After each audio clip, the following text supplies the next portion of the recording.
하나님은 사랑이시라고 오늘 우리가 읽은 본문에 말씀하고 있죠. 하나님의 사랑은 무한하신 사랑이며, 그래서 우리가 그 하나님의 사랑을 온전히 신뢰할 수가 있죠. 반면에 인간의 이성적 사랑은요, 조건적이므로 수시로 변합니다. 그래서 이 변하는 인간의 사랑은 우리가 신뢰할 수가 없습니다. 하나님의 사랑은 변하지 아니하는 사랑이시므로 우리가 그 사랑을 온전히 신뢰할 수가 있는 것입니다.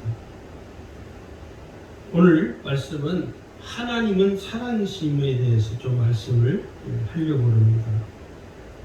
이 하나님의 사랑은 어떤 특성을 가지고 있느냐면, 하나님의 사랑을 한 문장으로 요약을 하자면 아가페 사랑이죠. 하나님은 아가페 사랑입니다.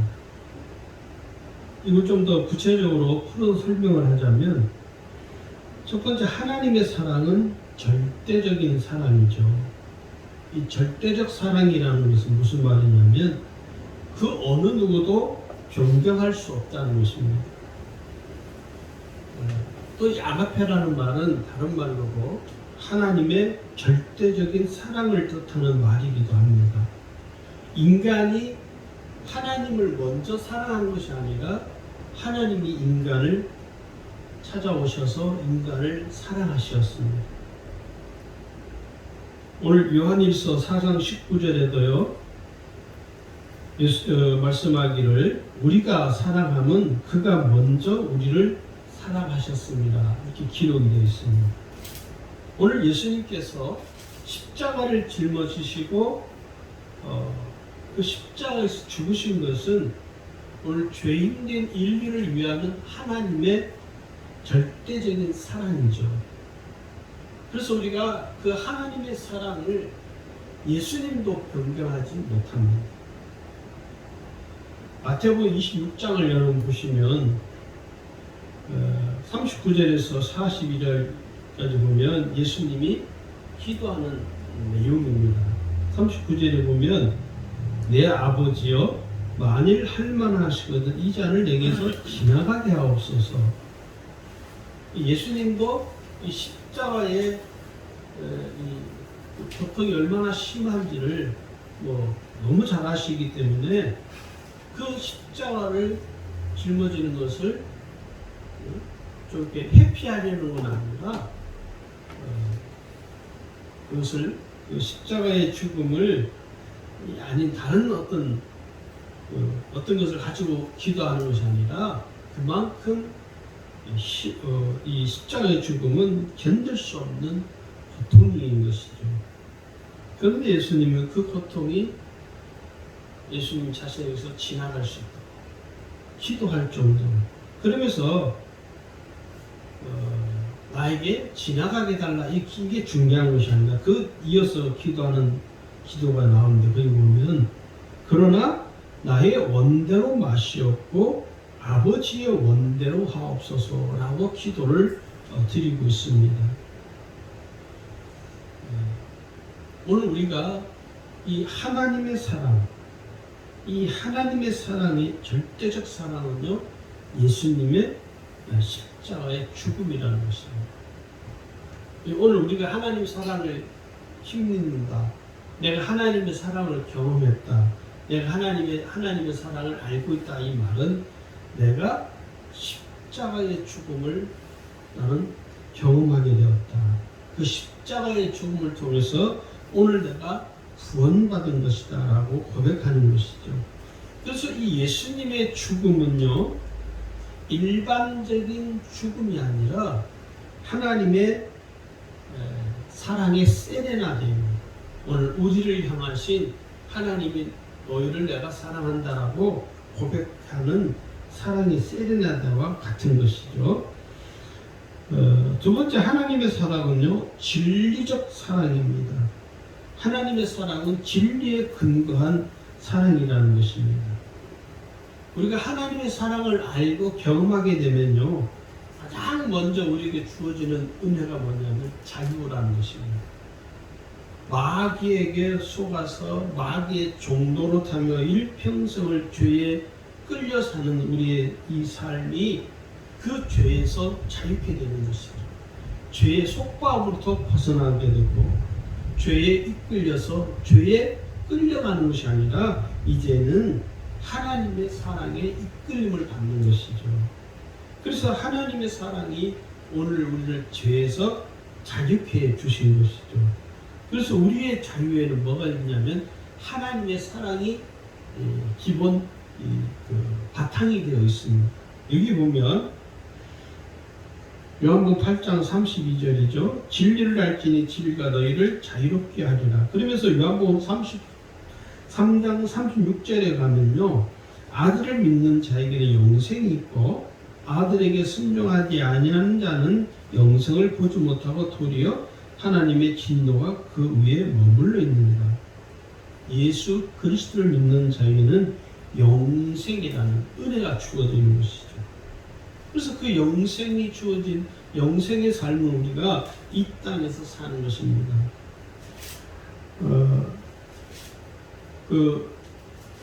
제가 설교를 이렇게 준비하면서 이런 글을 한번 써봤습니다. 마음이 이렇게 있어서 이번 주 주일 주보에도 실으려고 하는데, 모든 인간은 죄인이다.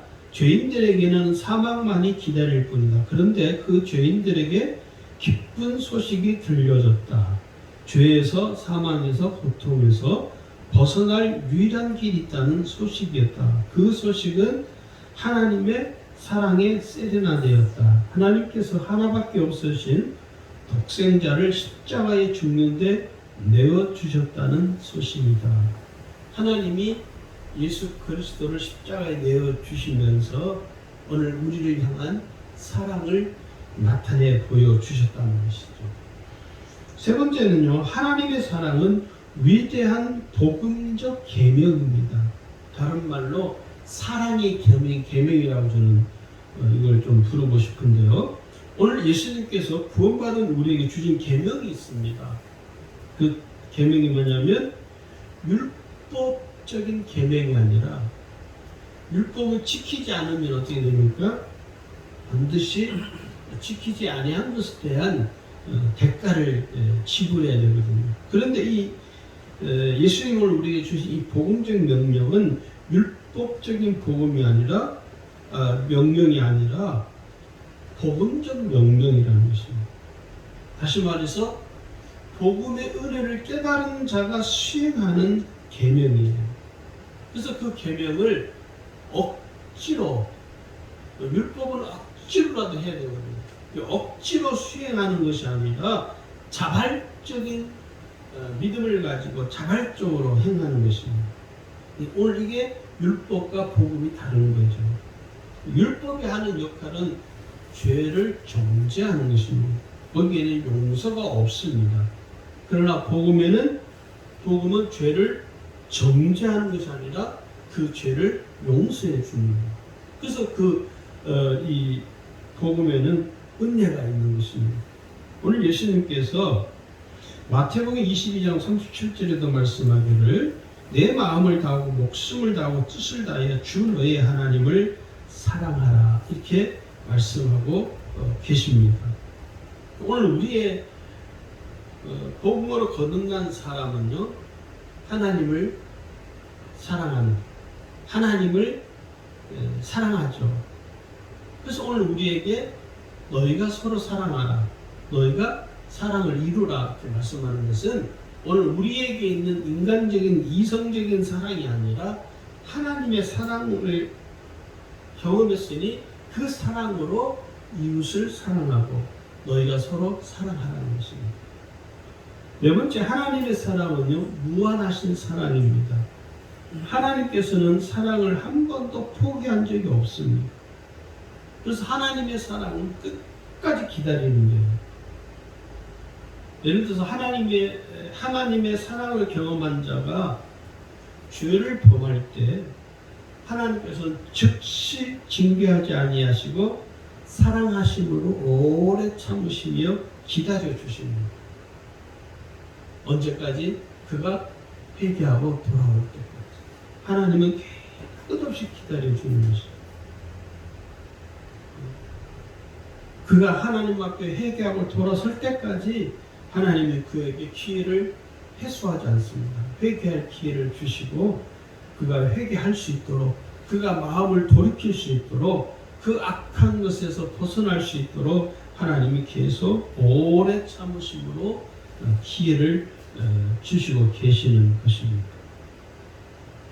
구원받은 성도들이, 그래서 우리가 이 하나님께서 오래 참으시는 그 사랑을 우리가 알기 때문에 결코 우리가 저지르지 말아야 할 중대한 과오가는 뭐냐면 하나님의 사랑을 악용하지 않도록 해야 된다는 거죠. 하나님이 오래 참으시고 기다리니까 그냥 죄를 그냥 있는 대로 죄를 범하고 그래서는 안 된다는 것이죠. 오늘 하나님의 사랑의 능력을 힘입어 죄를 범했을 때, 하나님의 사랑을 경험한 성도가 죄를 범했을 때는요, 그 죄에 대해서 지체하지 말고 즉시 회개하고 돌아서야 됩니다. 왜? 하나님이 기다리십니다. 사람은 기다리지 못하거든요. 사람은요, 내가 얼마나 기다렸는다고, 얼마나 기다리고 얼마 기다리도 못해요. 그런데 하나님은 끝까지 기다리시는 거예요. 그가 돌아설 때까지, 하나님께 다시 돌아올 때까지 하나님은 그를 향하여 끝없는 사랑을 베풀어 주시는 것이죠. 그래서 인간의 사랑과 하나님의 사랑이 차이가 있습니다. 인간의 사랑은 이런 거죠. 얘야, 가서 세수해라. 그러면 엄마가 너를 사랑할 것이다. 부모들이 종종 자녀들에게, 예, 공부 좀 해라. 그럼 내가 너에게 뭐 해주겠다. 그건 뭡니까? 조건이지, 조건. 근데 하나님은요, 예, 내가 너를 사랑한단다. 가서 세수해라. 예, 내가 너를 사랑하니 가서 하노라. 하나님 먼저 그 사랑을 하나님은 먼저 보이시고 나타내시지만 인간은요, 어떤 행위를 해야만이 사랑의 증거를 보여줍니다. 그래서 인간의 사랑은요, 조건적 반사입니다. 누가 나에게 뭘 해주면 그 사람이 좋은 거예요. 그 사람이, 어떤 사람이 나에게 뭘 해준 게 없어. 그러면 그 사람에 대해서 내가 별로 좋은 감정이 없어요. 우리 인간의 사랑은요, 참 수명이 짧습니다. 자, 그 다음에는요, 하나님의 사랑은요, 우리가 온전히 신뢰할 수 있는 사랑입니다. 서두에도 말씀드린 것처럼 인간의 사랑은 서로 신뢰할 수가 없습니다. 왜요? 변하기 때문이죠. 사랑이 변하기 때문에 서로 신뢰할 수 없는 것입니다.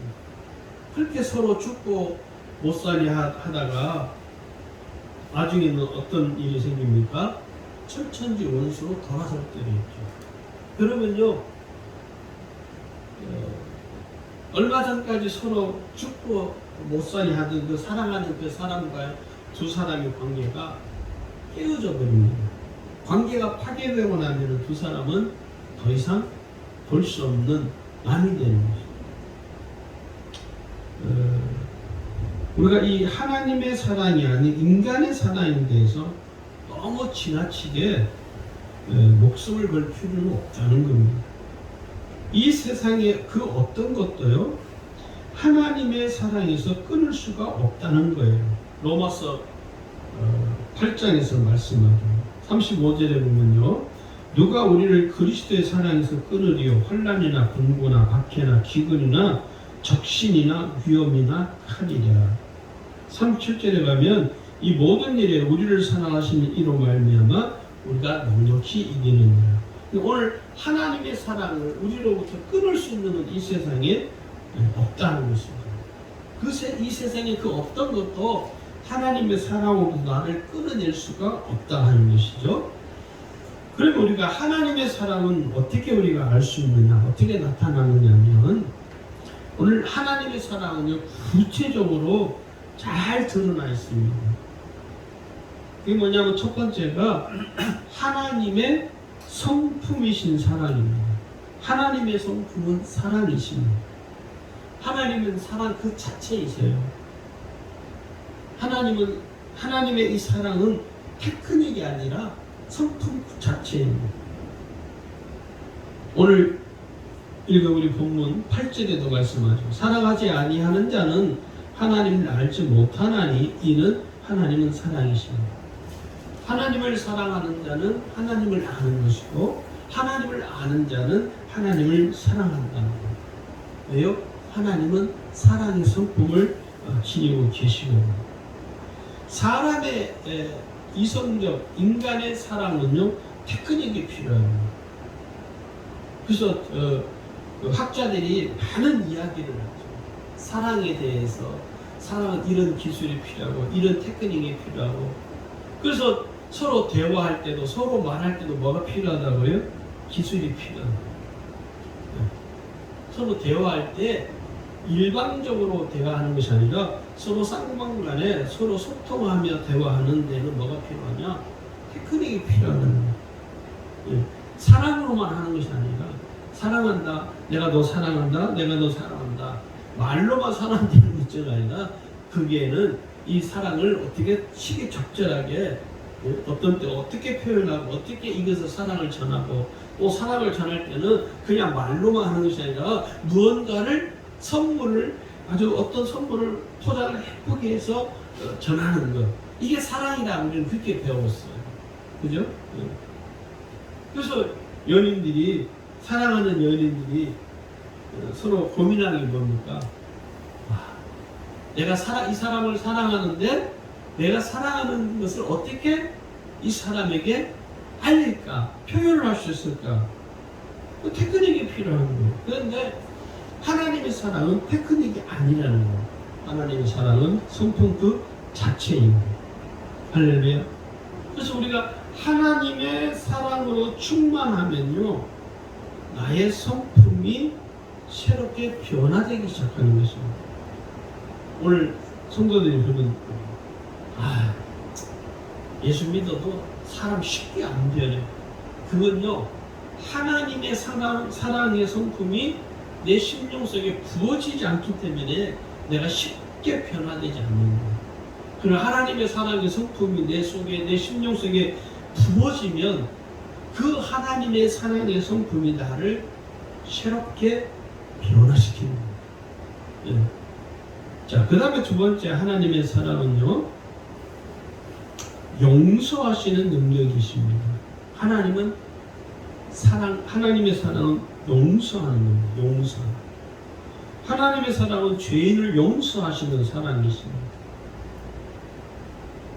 하나님의 이 사랑은요 죄로 인하여 고통을 당하고 멸망을 당하는 인간을 향한 사랑이 아주 구체적으로 나타나죠. 그게 하나님이 용서해 주시는 것입니다. 우리의 악함을 용서하시고 우리의 죄를 용서하시는 것이죠. 십자가의 보혈을 통해서 우리를 용서해 주시는 것이죠. 그래서 사랑은 뭡니까? 용서입니다. 사랑하면 용서하게 되어 있어요. 최대의 사랑은 뭐냐면 용서하는 것입니다. 마태복음 18장 21절에서 35절에 보니까요. 예수님께서 용서하는 것이 무엇인지를 우리에게 가르쳐 주셨습니다. 베드로가 예수님께 질문을 하죠. 주여, 형제가 내게 죄를 범하면 몇 번이나 용서해 주리까?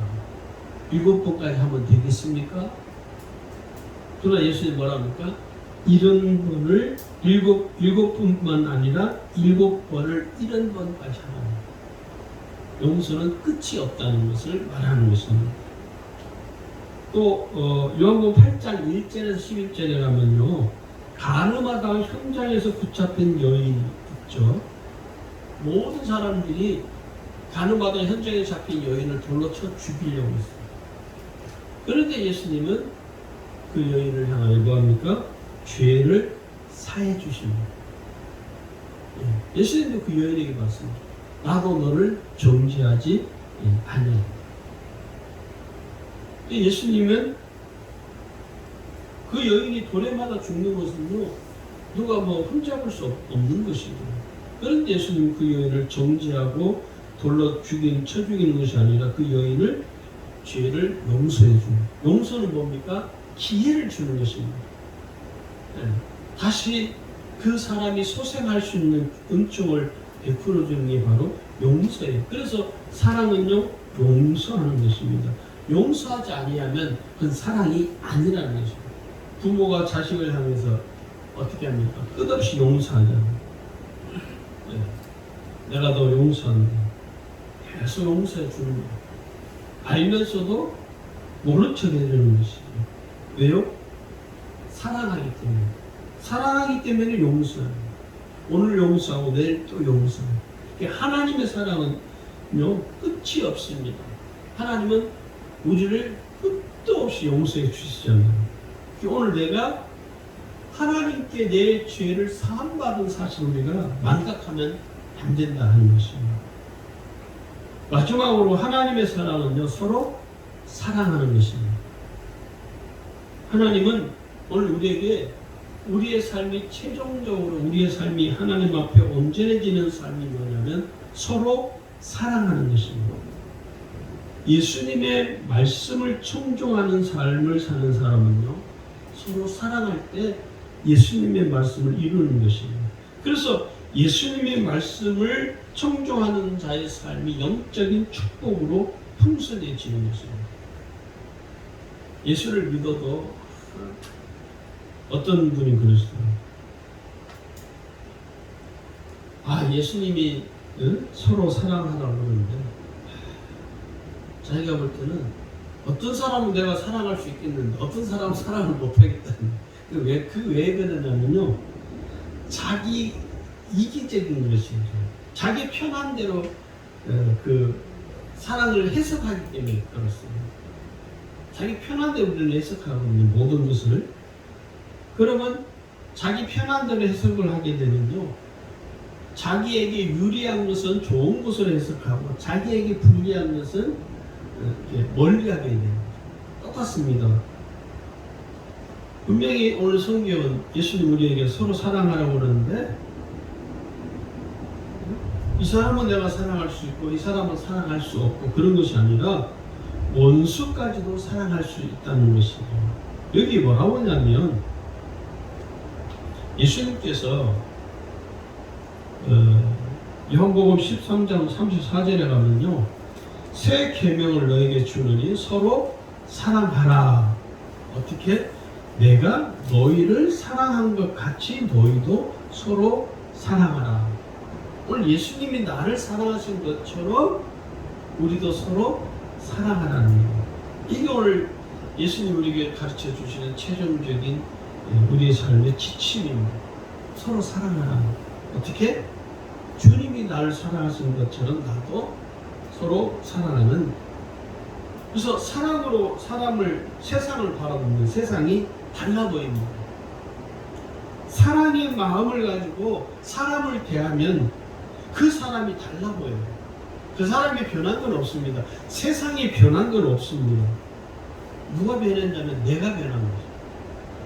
내가 변하면, 내가 하나님의 사랑으로 변하면 세상이 변해 보입니다. 이게 참, 그래서 복음이 위대한 것입니다. 하나님의 사랑이 그래서 위대한 거예요. 그러니까 오늘 내가 하나님의 사랑으로 덧입혀지면 그 전까지 보이던 세상이 달라 보여요. 그전에는 세상 정말 이런 세상은 너무 힘들고 어려워. 세상은 너무 세상에 대해서 회의적이었던 사람이요, 하나님의 사랑을 알고 하나님의 사랑을 덧입게 되면 세상이 살만해요. 세상이 그렇게 각박해 보이지 않아요. 세상은 살만하고. 국경 없는 의사회 가고 있습니다.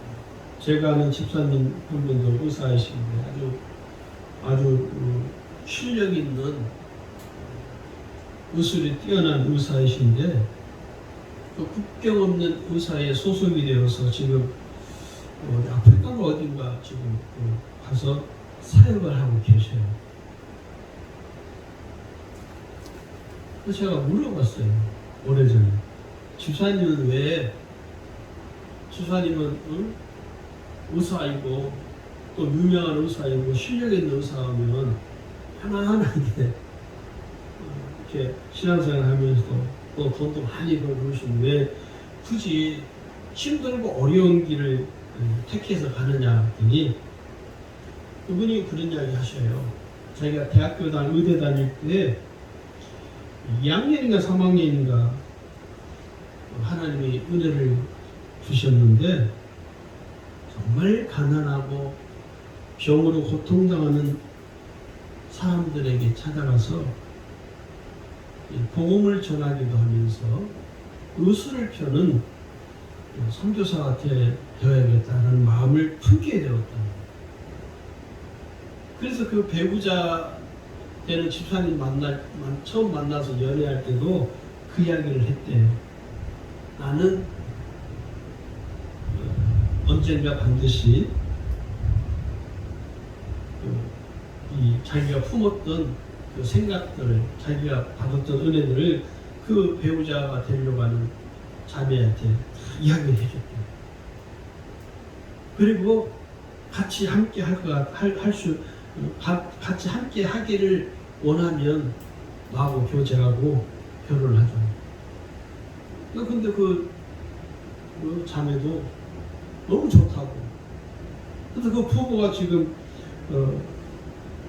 한국에서 좀 떠난 지가 100년이 됐습니다. 여기 울산에도 공강병원에 거기도 의사로 몇 년 좀 계셨는데 이게 하나님의 사랑이고 하나님의 사랑이고 어떤 크리스찬 의사가 그렇게 단정을 하시더라고요. 자기는 정말 슈바이츠처럼 살고 싶다.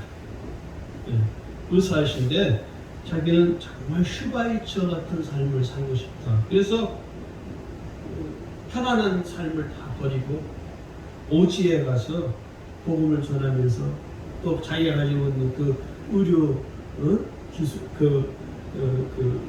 의사라는 직업을 가지고 아픈 사람들, 병든 자를 돌아보는 그게 뭐냐면 하나님의 사랑이죠. 우리가 그렇다고 해서 우리가 그래 나도 그러면 편안한 삶을 다 버리고 아프리카 나자 그 뜻은 아니고. 그러니까 오늘 내게 주어진 삶이 결국은 뭐냐면 하나님의 사랑으로 나의 삶이 덮여지면 오늘 나도 이 세상을 향하여 하나님의 사랑으로 세상을 대할 수 있습니다. 사람을 대할 때. 그러면 세상이 달라져요. 사람이 달라보이죠. 오늘 말씀을 통해서 저와 여러분이 하나님의 사랑을 온전히 신뢰하는 삶을 살아서 그 하나님의 사랑이 나를 통해서 수많은 사람들에게 이 세상에 흘러가는 삶이 되기를 주의 이름으로 축원합니다.